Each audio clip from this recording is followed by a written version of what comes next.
Ada yang menarik nih Cak Isla ya, kalau lihat komentarnya Cak Isla di medsos, bahwa setelah pengumuman dari OCCRP ini kan ini jadi heboh Indonesia. OCCRP lagi. Jadi heboh ya. Iya, heboh sih.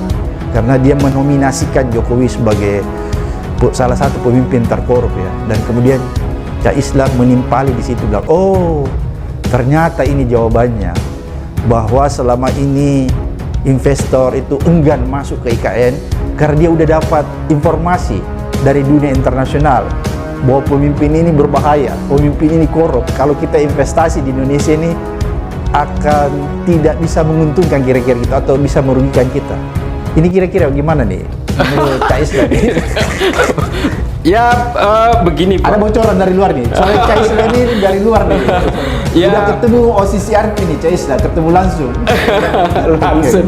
Ya kita sih sebenarnya gini, kita ketemu dengan beberapa teman di luar sana ya, terutama di negara-negara sekitar kita ya. Saya punya kesimpulan sederhana sebenarnya awalnya mengapa saya harus berkeliling itu. Kok dia seperti Tesla atau Apple atau perusahaan-perusahaan besar itu kok malah lebih memilih berinvestasi di Vietnam, di mana Vietnam itu bukan negara demokratis.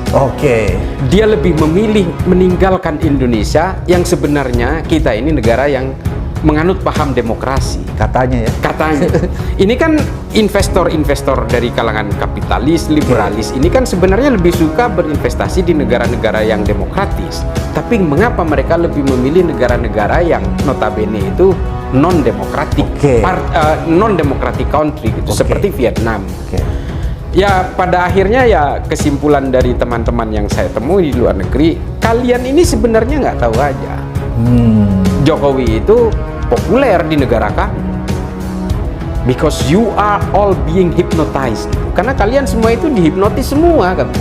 Kami yang ada di luar ini semua tahu bahwa kalian itu sudah memundurkan demokrasi yang seharusnya berada di third wave of democracy, seperti kata Fukuyama itu. Kalian mundurkan demokrasi kalian itu oleh Jokowi ke second wave-nya. Pasti investor takut lah. Kalian nggak sadar bahwa demokrasi di Indonesia itu dimundurkan kepada gelombang kedua, seperti negara-negara di Afrika. Coba kalian lihat, siapa yang berani berinvestasi di Afrika? Karena ketika berada di second wave, maka kalian itu akan betul-betul menyimpangkan demokrasi dan kemudian membangun sebuah otoritarianisme atas nama demokrasi. Ini kata mereka nih, kata teman-teman saya yang ya kita bikin diskusi kecil-kecilan lah di suatu tempat di Singapura kemarin. Dia bilang, dan itu yang dialami oleh negara-negara di Afrika, dan semua orang punya prediksi termasuk OCCRP ternyata, bahwa the end of this, jadi akhir dari semua itu pada akhirnya nanti entah itu revolusi yang berdarah-darah atau kejatuhan yang akan bisa membuat perubahan besar dalam konfigurasi politik suatu negara. Seperti di Suriah ya? Seperti di Suriah, seperti yang pernah terjadi di Niger, pernah terjadi di Republik Afrika Tengah, dan di beberapa negara yang masih berada di second wave of democracy. Nah ini yang mungkin dipahami orang luar, sehingga mungkin Apple, Tesla, Elon Musk juga mungkin berpikir, waduh saya takut juga ini berinvestasi di Indonesia. Kalau ternyata nanti di Indonesia ada political unrest, ujung-ujungnya seperti yang terjadi di negara-negara lain, ya saya mending berada menginvestasikan ke negara-negara yang sebenarnya non-demokratik seperti Vietnam misalnya, tapi di sana stabil. Dan tidak ada potensi bahwa itu akan terjadi political unrest yang darahnya nanti bisa berlapis-lapis gitu. Mungkin kurang lebih seperti itu. Makanya saya membuat cuitan itu, Pak. Luar biasa nih informasi dari Cak Isla nih. Cak Isla ini kan kalau kita lihat ya, seperti tadi Cak Isla katakan, waktu awal-awal kita banyak tertipu tuh, seolah-olah Elon Musk mau masuk tuh lewat Teslanya ya, menginvestasikan, tapi tiba-tiba ternyata nggak jadi. Belum lagi kita lihat ada beberapa korporasi besar yang tadinya punya pabrik besar di Indonesia itu cabut pindah ke Vietnam, bahkan ada pindah ke Thailand juga ya. Kita lihat termasuk juga ke Filipina yang sebenarnya bukan favorit sebenarnya. Menurut Cak Isla, mereka udah tahu bahwa sebenarnya di Indonesia ini tidak menjanjikan sebuah kepastian hukum ya, kira-kira seperti itu. Ya, selain tidak bisa menjanjikan kepastian hukum, termasuk juga birokrasi yang berderet-deret, terus mungkin juga ada future forecast dari mereka yang kemungkinan Indonesia ini memiliki potensi bahwa suatu saat akan terjadi political unrest dan sebagainya. Oke. Ini kan akan mempengaruhi cara berpikirnya investor. Ya, itu yang saya dapat dari teman-teman di luar ya. Ada salah satu dari OCCRP, memang kita tidak ada niatan untuk mendiskreditkan siapapun. Yang kita lihat itu adalah overview dari bagaimana dunia global itu memandang suatu negara. Oke. Ya, akhirnya saya berpikir, apakah saya bertanya juga ke teman dari OCCRP, saya bilang, apakah karena itu juga kalian kemudian menjadikan juaranya itu Bashar Assad? Apa karena ada kejadian pemberontakan di sana dan dia kemudian kabur apa ini?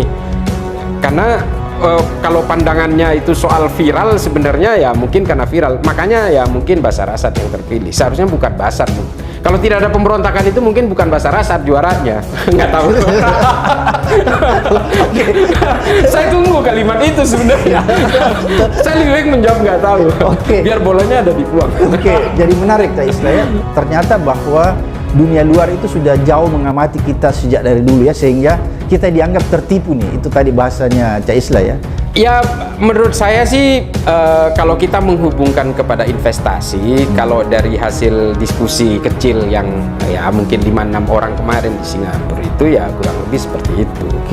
Artinya ya investasi di Indonesia yang apalagi IKN kan, yang dikatakan oversubscribed, yang dikatakan katanya seperti, sudah antri. Oh, sudah antri, ternyata atau tidak ada apa-apa. Itu bisa jadi ya mungkin bagaimana cara dunia luar memandang suatu negara itu kan karena betul-betul A to Z gitu ya, dari hulu sampai hilir dia betul-betul pertimbangkan.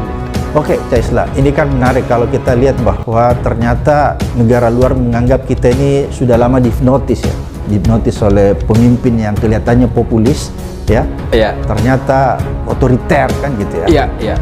Sehingga kita seolah-olah mengagung-agungkan karena melihat gaya populisnya itu ya. Oke, Cak Islah, apakah menurut Cak Islah dalam kondisi seperti ini, orang tambah hari, tambah kesini, orang masih tetap mempercayai eksistensi Jokowi, atau dengan adanya pengumuman dari OCCRP ini semacam hukum alam, memperlihatkan kepada kita semua bahwa hai rakyat Indonesia, kalian yang Anda cinta itu ternyata orangnya seperti ini. Kira-kira gimana tuh? Ya, setidaknya ini bisa memberikan gambaran ya, bahwa apa yang kita lihat dari Jokowi selama ini ternyata ya alam sedikit membuka celah. Sebenarnya ini loh pemimpin kamu.